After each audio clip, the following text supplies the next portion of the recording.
Hi, I'm Dr. Deanna Wested, and today on Teaching Tricks of the Trade, I'm going to talk about a very critical concept for our classrooms, known as the deficit model, and how we can counteract that in our classroom and in our society. Join me today. This session is for teachers, administrators, anyone who is working in a classroom setting or with children and really addressing their overlapping identities and how those come across and come together within the classroom setting.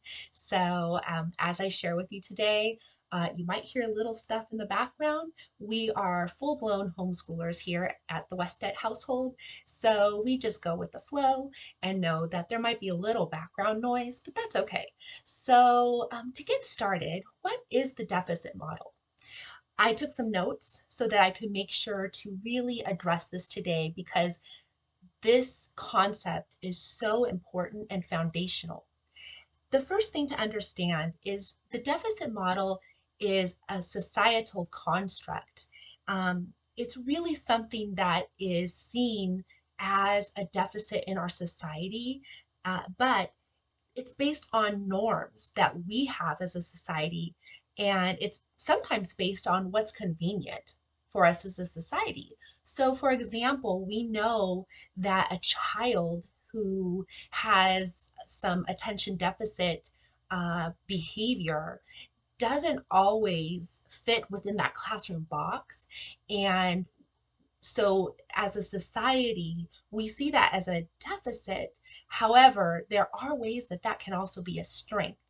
It's just so happens that it might be a little more difficult for a child with that challenge to access the curriculum within the classroom. But again, we refer to it as a challenge, knowing that there are a lot of strengths that come out of having that type of brain. And so that is really what I want to hit on today.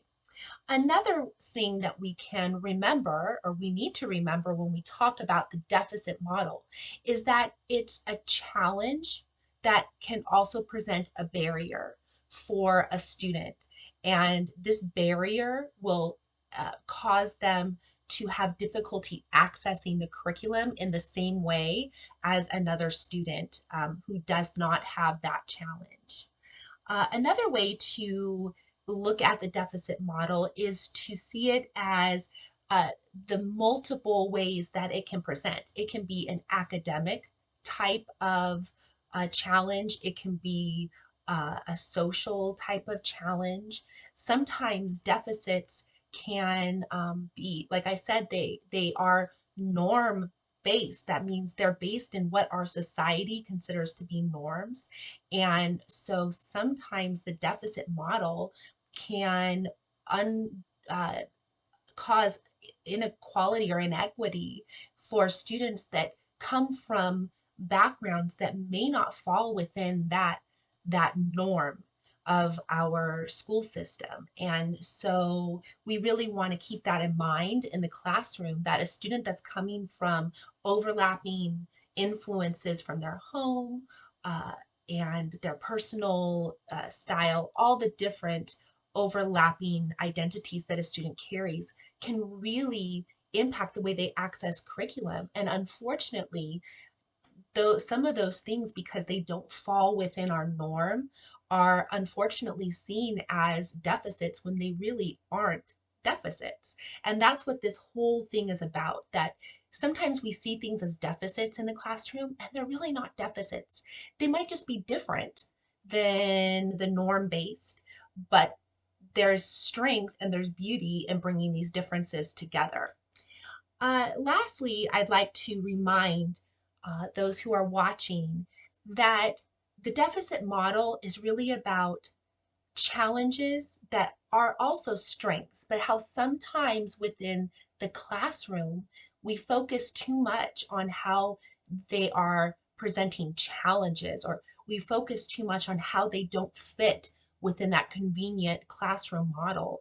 And this is really to the detriment of the child and can cause long term problems for a child throughout their academic and their lifetime career.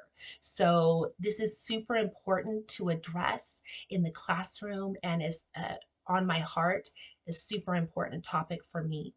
So, what are ways that we can address this within those four walls? Because we know within those four walls, we have such an array of personalities and cultures and all different kinds of overlapping, intersecting identities we are addressing. And of course, as teachers, we are humans. We can only do so much at a time. But there are ways that we can efficiently and effectively address this in a way that makes curriculum accessible for all students.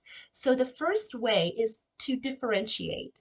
That is to really have a dynamic differentiation program that is not static, that actually identifies where students are in each individual area, not just how they're performing overall, but we want to get down to the nitty gritty, what's underneath those grades, because we know that there are students who are articulate, yet they may not produce very strong writing samples because they are dysgraphic.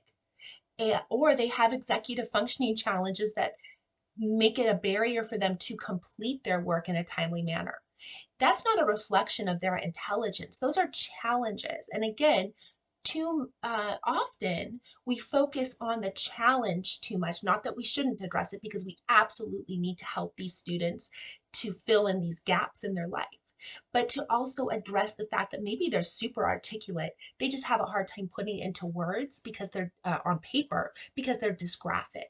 So, what are we going to do to challenge these students who are strong in their verbal skills, but maybe it doesn't come across on paper? What are we going to do for the student who is reading 3, 4 grade levels above, but can't turn in an assignment on time to save their little academic lives? I mean, these are students that need us to know and identify their strengths and not just overly focus on their challenges, because that becomes frustrating and demoralizing, and we just don't want that for students. We want students to come to school and experience joy and hope. um, Another strategy is to use alternative forms of assessment.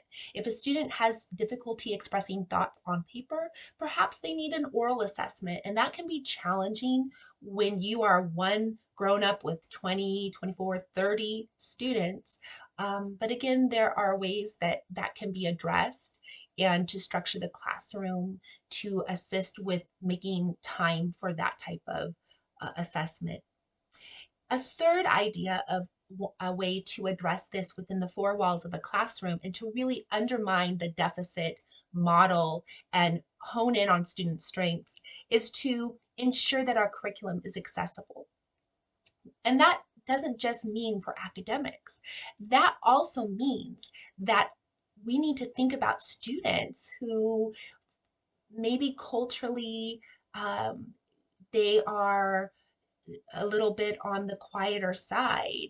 That could just be their personality, but for whatever reason, maybe they're not going to feel comfortable acting in class, speaking out. Maybe for them to make curriculum more accessible, they need that small group setting. So it's really just about being very in tune to specific things for each child and how to make that curriculum accessible for them, not just academically, but also culturally, also socially, really working with the whole child. That is really the foundational piece. And lastly, we need to challenge our assumptions about children.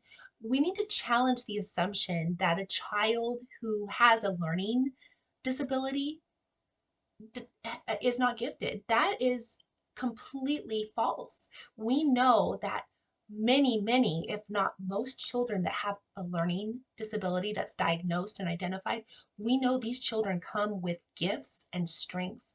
And so we need to challenge the false assumptions out there and the misconceptions.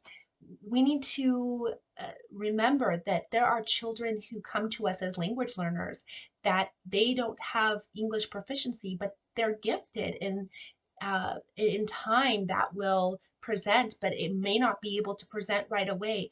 We need to be able to identify different ways of noticing giftedness in children aside from our very traditional testing, and to really look for gifted markers in students, even those who have learning disabilities, because often they are some of our most gifted children, and really not overlooking our English language learners because they often come with giftedness too that is overlooked because they are learning the language and have not become proficient. So with that, I give you some tips for undermining the deficit model in our classroom. This is a super important topic in our academic institution, and I thank you for joining me, and I hope to see you next time. Bye.